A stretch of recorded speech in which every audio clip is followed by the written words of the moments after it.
स्वागत है आप लोगों का एक बार फिर से मेरे चैनल पे। जो लोग नए जुड़े हैं प्लीज़ चैनल को सब्सक्राइब कर दीजिएगा, जिससे लेटेस्ट अपडेट और नोटिफिकेशन आपको मिलती रहेगी। मैं आज बात करने वाला हूँ पीरामल इंटरप्राइजेज लिमिटेड के बारे में। अगर आज की बात करें हम लोग तो 839 रुपये के आसपास क्लोजिंग देखने को मिली है। अगर 5 दिनों से कंपेयर करें इस स्टॉक में तो आप देख पा रहे हैं लगभग 3% की गिरावट देखने को मिली है। अगर 6 महीने से हम लोग बात करें तो लगभग 20.5% आसपास ये स्टॉक गिरता हुआ नजर आ रहा है। अगर 1 महीने की बात करें तो लगभग 2.5% की रिकवरी यहाँ पे देखने को मिली है। अगर हम लोग सबसे पहले बात करें ट्रेडेड वॉल्यूम की तो 7,99,000 यानी कि ऑलमोस्ट 8 लाख की ट्रेडिंग यहाँ पे देखने को मिली है। अगर डिलीवरी परसेंटेज की बात करें हम लोग लगभग 35.60% डिलीवरी आज उठी है इस स्टॉक की। अगर पीरामल इंटरप्राइजेज की हम लोग बात करें स्टॉक की तो 12.4 नजर आता हुआ दिख रहा है। अगर इंडस्ट्री पी की बात करें तो 20.3 है, यानी कि हमारा जो स्टॉक है कहीं ना कहीं अंडर वैल्यू नजर आता हुआ दिख रहा है। अगर कर्ज की बात करें तो 49,810 करोड़ का कर्ज है इस कंपनी के ऊपर। अगर रिटर्न ऑन कैपिटल एम्प्लॉयड की बात करें 2.21% है। रिटर्न ऑन इक्विटी की बात करें तो 5.72% है। अगर हम लोग बात करें कॉर्पोरेट एक्शन के अंदर डिविडेंड के लिए तो 2023 में इसने 31 रुपए का डिविडेंड दिया था। 2022 की बात करें तो वहाँ पर 33 रुपए का डिविडेंड दिया था। 2021 की बात करें तो वहाँ पर 33 रुपए का था और 2020 की बात करें तो 14 रुपए का था। यानी कि अच्छा खासा आपको डिविडेंड ये समय समय पर देते आ रही है। अगर हम लोग कोविड की पहले बात करें 2019 में तो वहाँ पर 28 रुपए का था और वहाँ पर राइट इशू भी आई थी 2019 में, यानी कि समय समय पर अच्छा खासा ये डिविडेंड देती हुई आ रही है।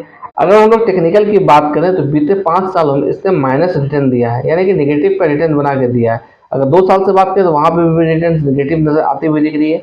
अगर 1 साल की बात करें तो वहाँ पर 19% का रिटर्न नजर आता हुआ दिख रहा है। अगर 6 महीने की बात करें तो वहाँ पर 20.5% की नेगेटिव रिटर्न है।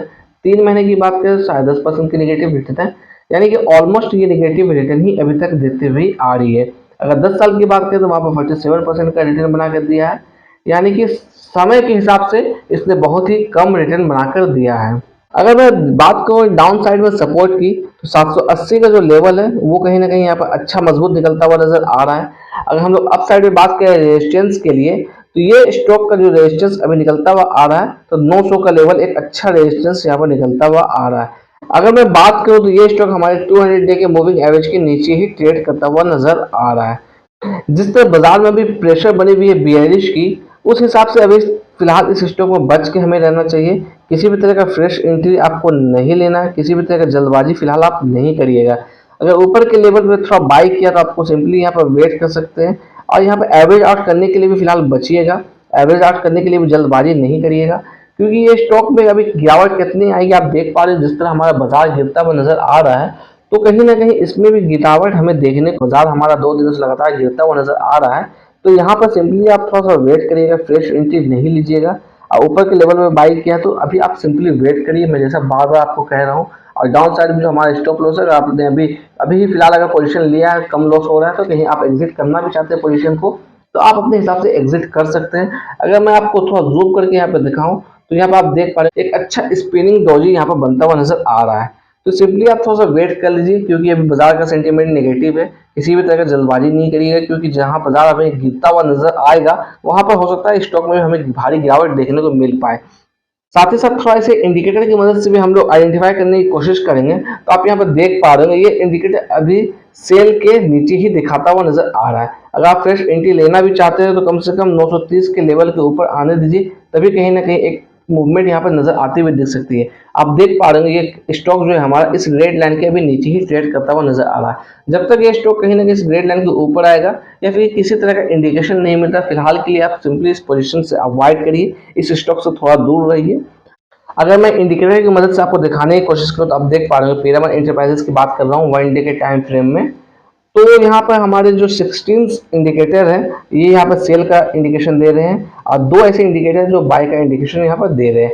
अगर मैं मूविंग एवरेज की बात करूँ तो मूविंग एवरेज की तरफ से स्ट्रॉन्ग सेल का इंडिकेशन यहाँ पर मिलता हुआ नजर आ रहा है। किसी भी तरह का मूविंग एवरेज यहाँ पर बाय करने की इंडिकेशन नहीं शो कर रही है। अगर मैं ऑसिलेटर की बात करूँ तो ऑसिलेटर भी यहाँ पर न्यूट्रल नजर आता हुआ दिख रहा है। अगर मैं इसे 1 वीक के टाइम फ्रेम में करके आपको दिखाने की कोशिश करूँ तो आप देख पा रहे होंगे 1 वीक के टाइम फ्रेम में यहाँ पर स्ट्रॉन्ग सेल का इंडिकेशन यहाँ पर मिलता हुआ आ रहा है। इसलिए आप थोड़ा सा सोच समझ के उसमें काम करिएगा। अगर फ्रेश एंट्री लेना चाहते हैं तो थोड़ा सा केयरफुली आप काम करिएगा। अगर आप एग्रेसिव बायर हैं तो फिर भी आपको कहीं ना कहीं स्टॉप लॉस लगाने की जरूरत है, क्योंकि अभी मार्केट का जो कंडीशन है, मार्केट का जो मिजाज आप देख रहे हैं, मिक्स रिव्यू आता हुआ दिख रहा है, इसलिए आप सोच समझ के थोड़ा सा इसमें इन्वेस्ट करिएगा। अगर लॉन्ग टर्म का व्यू है तो आपने देख लिया 10 सालों में इसने लगभग 47% का ही रिटर्न आपको दिया है।